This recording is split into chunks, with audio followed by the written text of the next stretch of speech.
नमस्ते, मेरा नाम है रोहित और आज हम जो कहानी सुनेंगे वो है बाबा नीम करोली बाबा की और उनके एक शिष्य की कहानी जिनका नाम है रामदास। उनका असली नाम है डॉक्टर रिचर्ड अल्फ्रेड, जो कि हार्वर्ड यूनिवर्सिटी में साइकोलॉजी के प्रोफेसर थे, लेकिन बाद में वो बाबा से इतने प्रभावित हुए कि वो उनके शिष्य बने और उनका नामकरण बाद में बाबा नीम करोली ने ही रामदास किया और दुनिया भर में वो रामदास के नाम से ही प्रसिद्ध हुए और वर्ष 2019 में उनका देहांत हुआ। तो इस कहानी का शीर्षक है मैं घर आ गया। रामदास अपने एक पश्चिमी मित्र के साथ भारत घूम रहे थे। उन्होंने अपने एक मित्र से रेंज रोवर कार किराए पर ली और अपने साथी के गुरु से मिलने पहाड़ों पर पहुंच गए। रामदास का मूड पहले से ही बहुत ख़राब था और उन्होंने बहुत समय से गांजा और हशीश की आदत लगा रखी थी, क्योंकि वो साइकोलॉजी के प्रोफेसर थे और 1950 के दशक में वो साइकेडेलिक्स पे रिसर्च कर रहे थे, जिससे LSD भी कहते हैं, जो बहुत इंटेंस ड्रग होता है, उस पर रिसर्च कर रहे थे और उन्होंने LSD लिया भी है कई बार। तो उन्हें नशे की भी आदत थी। वो हशीश या गांजा जिसे कहते हैं, वो गांजा लिया करते थे।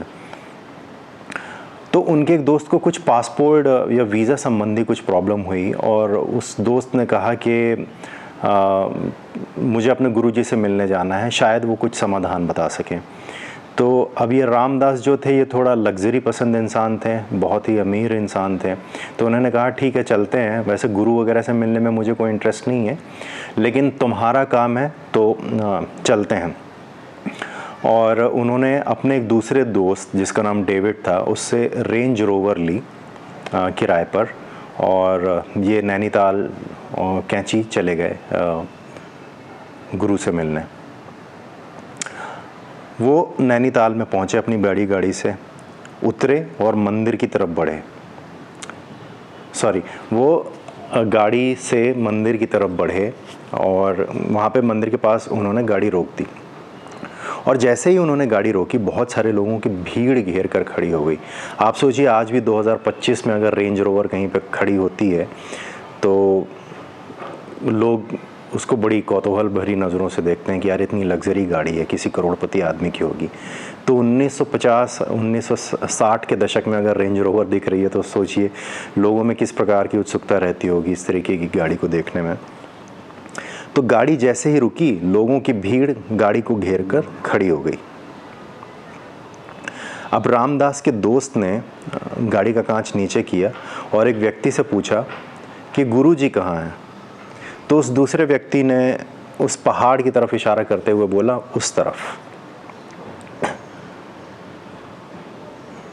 और रामदास का जो मित्र था उनके साथ, वो अगले ही पल गाड़ी से उतरा और पहाड़ की तरफ दौड़ पड़ा। अब वो दौड़ा तो बाकी के कुछ लोग जो वहाँ पे मौजूद थे वो भी उसके पीछे पीछे दौड़े गुरु को देखने के लिए। रामदास भी गाड़ी से उतरे और वो और अधिक परेशान हो गए, क्योंकि वो पहले से ही कुछ परेशान थे। ये सब देख के वो और अधिक परेशान हो गए, क्योंकि वो सारे लोग गुरु की तरफ भाग रहे थे। जो भी व्यक्ति गुरु है उस गुरु की तरफ भाग रहे थे और इनकी तरफ कोई ध्यान नहीं दे रहा था। अब he is very egocentric person, अहंकार था उनमें बहुत ज़्यादा, तो वो और अधिक परेशान हो गए। खैर, अब बाकी सारे लोग दौड़े तो रामदास भी दौड़े और वो भी नंगे पैर दौड़े लोगों के पीछे। वैसे वो किसी गुरु को तो नहीं देखना चाह रहे थे, पर सब एक ही दिशा में दौड़ रहे थे, तो रामदास ने सोचा चलो मैं भी दौड़ता हूँ। वो भी उस दिशा में दौड़ पड़े। थोड़ी देर भागने के बाद एक खूबसूरत सी जगह दिखाई दी, एक सुंदर सा हरा मैदान और एक बड़े से पेड़ के नीचे कोई 65 से 70 साल का एक मोटा सा आदमी कंबल ओढ़कर बैठा हुआ है। उस व्यक्ति के आसपास कुछ लोग बैठे हुए हैं। रामदास ने आसपास का सुंदर दृश्य देखा, लोगों का समूह, बादल, हरा मैदान और हिमालय की तलहटी में बसा खूबसूरत नज़ारा। रामदास का मित्र भागकर उस कंबल वाले व्यक्ति के पास गया और दंडवत लेट गया। दंडवत लेटकर वो उनके पैर पकड़कर फूट फूट कर रोने लगा और वो कम्बल वाला व्यक्ति उसकी पीठ ठोक कर उसे प्रेम दिखाते हुए हंसने लगा। रामदास और अधिक परेशान और कंफ्यूज हो गए। रामदास किनारे ही खड़े रहे और मन में उन्होंने बोला कि मैं इस व्यक्ति के पाँव नहीं छूने वाला, मुझे ये सब नाटक करने की कोई ज़रूरत नहीं है। ऐसा उन्होंने इसलिए बोला क्योंकि सारे लोग जो वहाँ पे थे, इंक्लूडिंग उनके वो दोस्त, वो सारे लोग उस कम्बल वाले बाबा का पैर छू रहे थे, कोई दंडवत कर रहा था, कोई माथा टेक रहा था। तो रामदास ने कहा मैं तो नहीं छूने वाला भाई, मुझे कुछ फ़र्क नहीं पड़ता। अब थोड़ी देर में ये बूढ़ा व्यक्ति रामदास की तरफ देखता है, पलके झपकाता है और मुस्कुराता है। ये बात रामदास को और परेशान करने लगी और फ्रस्ट्रेट करने लगी। कुछ देर बाद वो बूढ़ा व्यक्ति रामदास को देखते हुए हिंदी में कुछ बात करने लगा।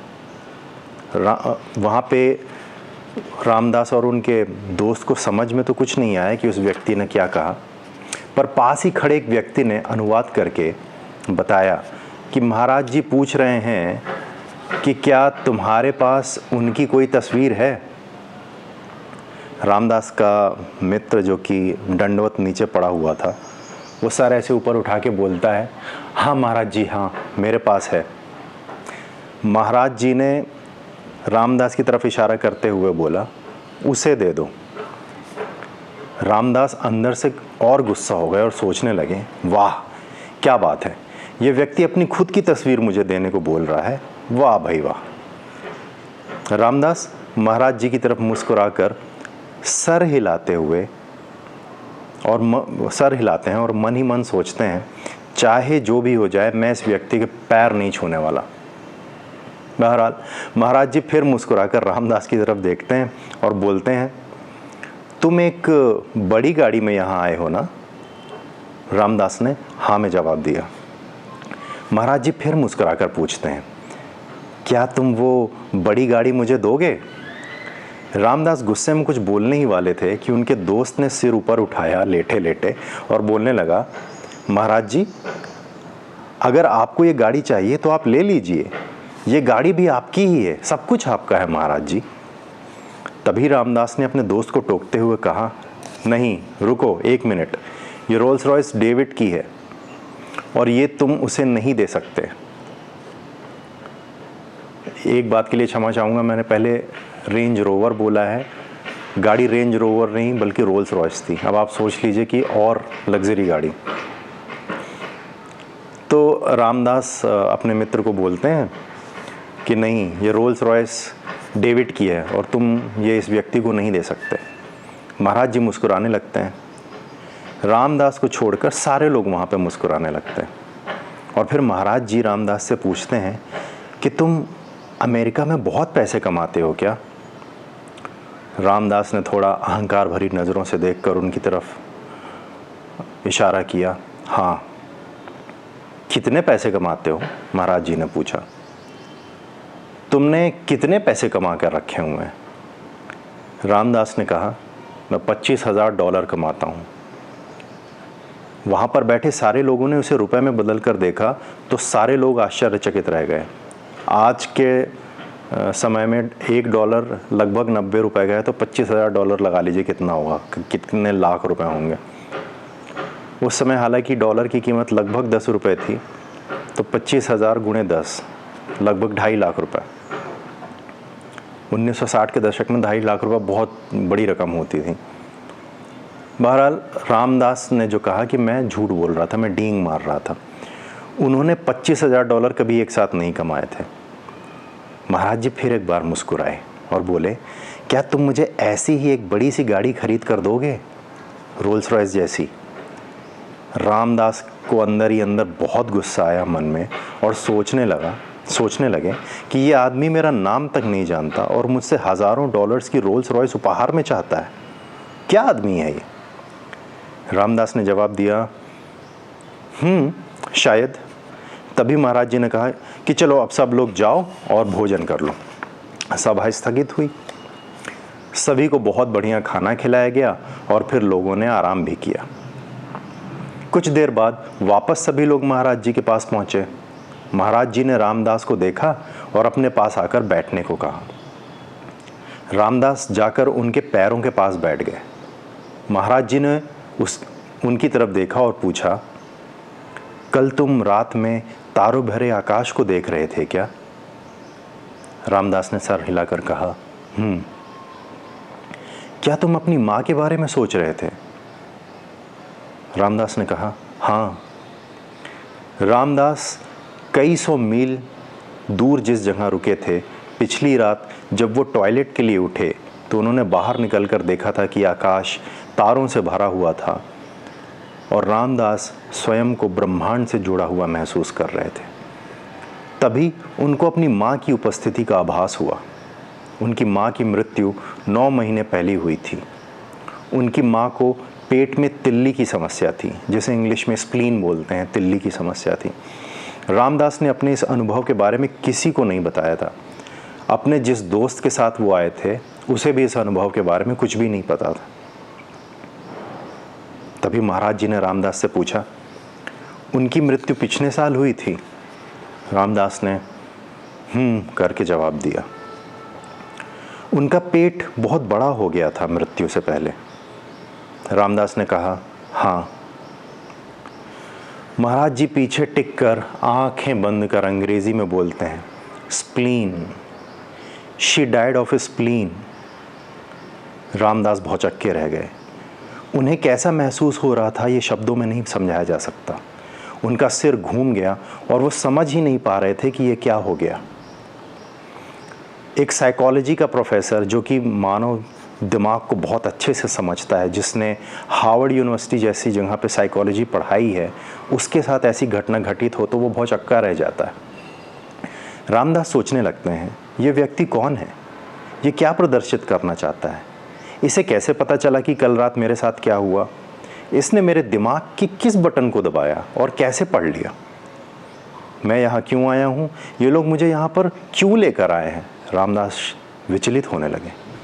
उन्हें कुछ समझ में नहीं आ रहा था ये कि हुआ क्या और कैसे हुआ। ये बात मैंने अपने दोस्त को भी नहीं बताई तो उस व्यक्ति को ये बात कैसे पता चली?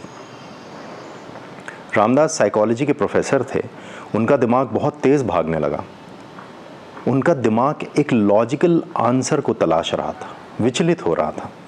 वो अपने आप को एक ऐसे कंप्यूटर की तरह महसूस करने लगे जो एक कठिन मैथमेटिकल इक्वेशन को सॉल्व ही नहीं कर पा रहा है।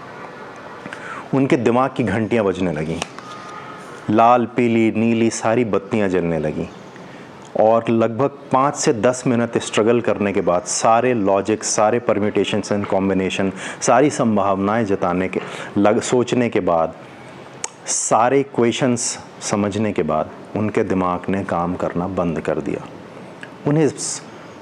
उन्हें इस प्रश्न का उत्तर नहीं मिला कि कैसे इस व्यक्ति को ये बात पता चली जो मैंने कल रात सोची थी। रामदास आश्चर्य से भरे हुए थे और उन्हें जो हुआ उस बात का कोई लॉजिकल उत्तर उन्हें नहीं मिल पाया। उसी क्षण उनके सीने में बहुत तेज़ दर्द हुआ और उन्हें बहुत तेज़ घबराहट होने लगी। अंततः वो अपने सीने पर हाथ रख के बहुत ज़ोर ज़ोर से रोने लगे। वो ना तो खुश थे ना तो दुखी थे, वो बस रोए जा रहे थे और इस तरीके से वो अपने जीवन में कभी नहीं रोए थे। अचानक उन्हें ऐसे लगा कि रोने से उनकी कोई रुकी हुई बात पूरी हो रही थी। धीरे धीरे रोते हुए उनके दिल में एक सुकून होने लगा। उन्हें ऐसा लगने लगा कि उनकी खोज समाप्त हो रही है और अंततः रामदास ने नीम करोली बाबा, कम्बल वाले बाबा के पैर छूते हुए कहा, मैं घर आ गया।